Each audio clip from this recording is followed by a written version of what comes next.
Hey guys, welcome to the channel. Welcome back if you're a subscriber. My name's Neil and it's time for another episode of Would I Lie to You? The episode we're about to check out is unique in the entire show. It is the only episode that featured a team captain other than Lee Mack or David Mitchell, and it is the episode from Series 8 where Lee Mack was sick and Greg Davies stood in for him. I also know in this episode we've got Richard Osman, who makes regular appearances. I find him very hilarious. And somebody else that I've discovered since I started watching QI, who I think is great, Phill Jupitus. I know he's a comedian, he does great accents. He's a smart guy based on what I've seen from QI. It'll be very interesting to see him here on Would I Lie to You? And it'll also be interesting to see if the dynamic really changes or is hindered by the lack of Lee Mack. Obviously, one of the best things about the show is the play between David and Lee, and throwing Greg into the equation instead might add a different flavor to things. So I'm interested in checking that out. But it's an excuse to get some more Greg Davies stories. And I know Richard Osman's really good on this game. Very curious to see how Phill is. So without further ado, let's jump right into it. This is episode 6 from Series 8 of Would I Lie to You? On David Mitchell's team tonight, a comedian with a career spanning 18 years. To put that into perspective, his career is old enough to reject my advances at a bar. It's Phill Jupitus. And an actress who in Sherlock sometimes appears opposite her partner Martin Freeman, but who tonight is appearing opposite her future partner Rob Brydon. It's Amanda Abington. Ah, Mary Watson. I love Sherlock. What a great series. Standing in as guest captain is Greg Davies. And on Greg's team tonight, he's not the first choir master to end up with his name on a list. It's Gareth Malone. Some people are nervous about mentioning this man's height. Not me. I'll happily say it right to his belt. It's Richard Osman. Man, it's a tall team on the right today. A quick technique I often use to determine if someone has singing potential is to get them to sing Bar Bar Black Sheep as if they are frightened. What? Is it? It's to determine whether they can perform. Take it to Look the next level. terrified while singing, because that's the key skill needed in a choir. Yeah. So I want to see if whether they've got what it takes emotionally to connect with the song, even if it is Bar Bar Black Sheep. Is that one of your favourites, Bar Bar Black Sheep? Well, it's a very good tune. Talk is cheap. Greg. Fine, I'm an incredibly versatile actor. Let's go. Oh. Black sheep, have you anyone? Are you being Barry, Robin or Morris? Give me another emotion, Gareth. No, well, that's... Yeah, I know, but give me another one. Just... Well, all right. Sexual joy. Hang on a minute. Can I do the frightened one? I don't get to look someone in the eye very often. You know what I'd love to see? I'd love to see, is there anybody here, do you think, who perhaps doesn't like singing? He might be in between his teammates now thinking, oh, I do hope they don't come to me. Why don't we ask David to... Oh, that's a thought. He actually probably really is frightened right now. Black sheep, have you anyone? That was actually impressed. Actually good. He can sing in tune and... in the broadest sense. I think it's bullshit. So I think we think I think we're saying it's true. I think it's a lie. I think it's a lie. It is... a lie. Well done, sir. Well done. Fully had them. Fully had them. I am addicted to rescuing loose trolleys at my local supermarket. How often do you do this, Phill? When I go shopping. There is a person who often deals with... Yeah, that's Phill. I'm just wondering, has there ever been any tension between you and the trolley person at your supermarket? If the trolley person appears, I hide behind a car. If you go past a canal and you see a trolley that's been chucked in, will you attempt to retrieve that? I may now, I don't know. It depends how old it is. The fear would be that an old trolley in a canal will not properly tessellate with a new trolley in a Waitrose. Whoa, tessellate. You just went there. And then if you try and make it, mate... What if it's a Safeway trolley? The Safeway now no longer in business. But yeah, but they thought that about Labradors and Poodles, didn't they? Are you saying there's going to be a Safeway Tros? Safeway tours. You think it's true? No. Gareth does. Why? Respected Why would... colleague thinks it's true. I'm overruling both of them. I think it's a lie. Yeah, absolutely. I'm with Greg. That's a very, very irresponsible use of power. Yes, it is. Matt's not here. Why do you think it's a lie? What about that was unconvincing? It's irrelevant. I've made my decision. He's gone full Taskmaster. Was this before Taskmaster even telling started? The truth. Whoa! Wow. I like the lone wolf, though. Greg, this captaincy lark isn't as easy as it looks, is it? Please welcome this week's special guest, Gareth. This is my old neighbour, Gareth, and when I was learning a song, he would distract me by singing the same song in his own flat, but in a different language. What language does he sing the song in, or does it vary? He was singing in English.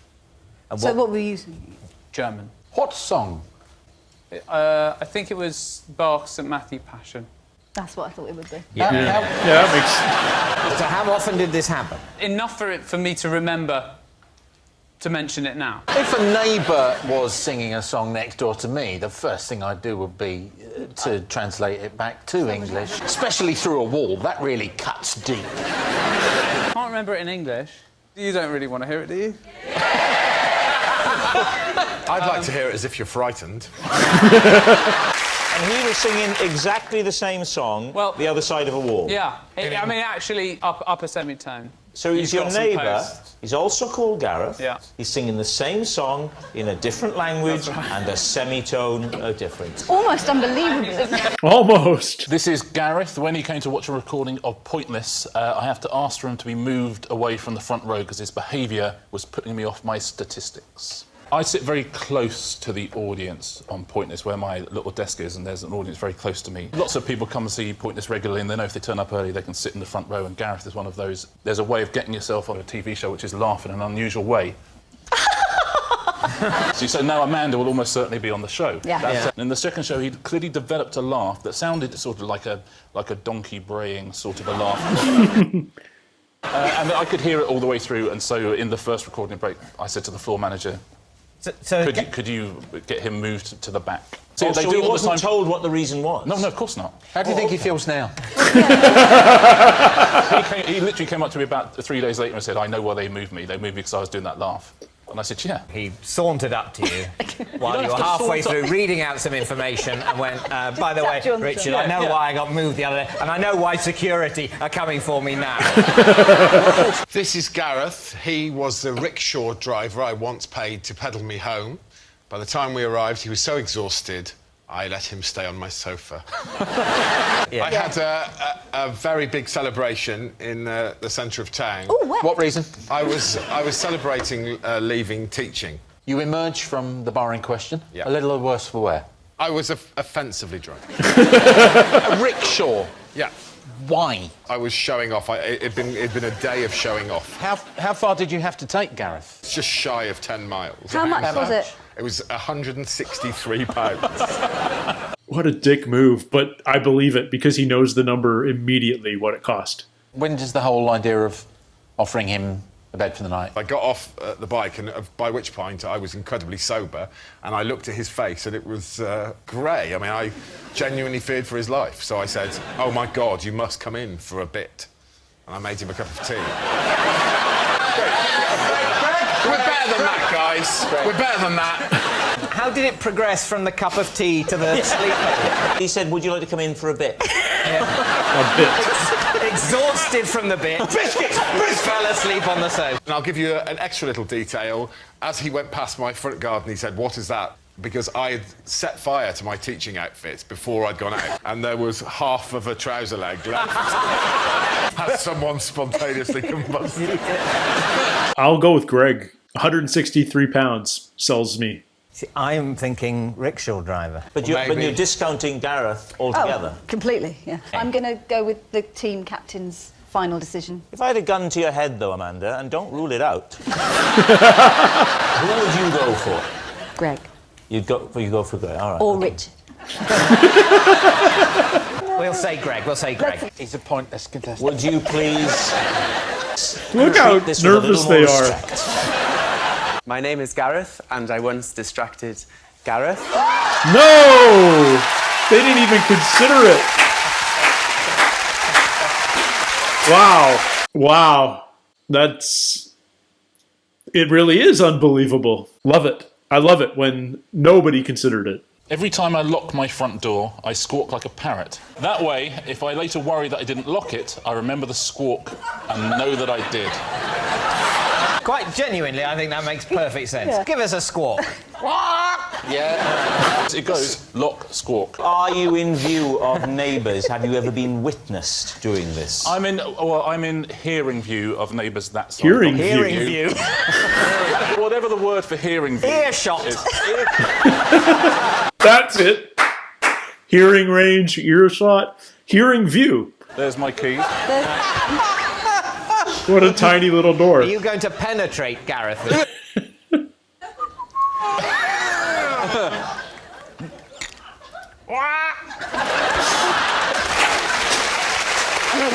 Walk, squawk. No, I don't believe him anymore. No, the squawk was too nonchalant. It's kind of plausible because it's him and he's a bit of an odd bod. What? What on earth has given you that opinion? Well, he's so tall. Wow, what a tallest, heightest. It's a lie. It's a lie. I don't think it's true. It is a lie. Yeah. I spent years making sure I didn't step on my imaginary pet rabbit. When I finally got a real rabbit, I did just that with disastrous consequences. What was his name or her name? Brian or Henry, I can't remember, because it was a long time ago. Did you have more than one imaginary rabbit then? No, it was just one, Greg, come on. He was on the bottom step of the stairs. And where did you step on the real rabbit? I was in the garden. It was snowing, so there was white everywhere, and he was a black rabbit, and I used to run around with him, and he ran under my foot, and I trod on him, and he died. Keep it light. Keep it light. Did stuff come out of his mouth? Oh. Lee would never have asked that. No, Lee would have asked if it made a fart sound. What was your new rabbit called? The real rabbit? What was, Elvis. Do you remember where you were when you heard that Elvis had died? I've learnt my lesson. I'm beginning to realise how this programme works. So, Gareth, what's your opinion? I'm genuinely interested. I don't think true, based on not being able to remember the name of her own imaginary friend. But... OK, I'm going to go true. Then, against my better judgment... True. Yes! Yeah. Yes! Rubbishly nonsensical. I once invented a language so I could speak to my sister in secret. I even gave this language its own name. Well, this is going to take some serious invention if it's a lie. What's the name of the language?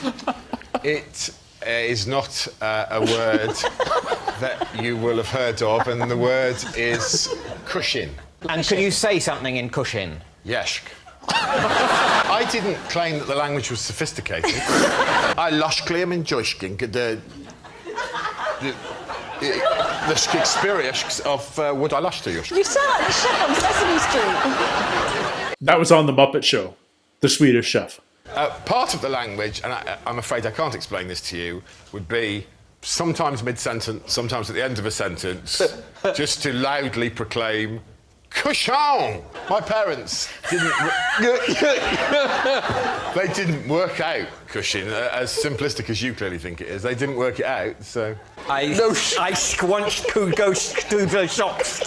They went, oh, what on earth is he saying? Oh, my God! Hang on, David. Cochon! It's got to be a lie. Well, I believed him up until the point where he went, Couchon. I believed him until he said his parents couldn't figure it out. Lie. Lie, let's do it. Lie. Ishk, washk, telishk, the trushk. Wow.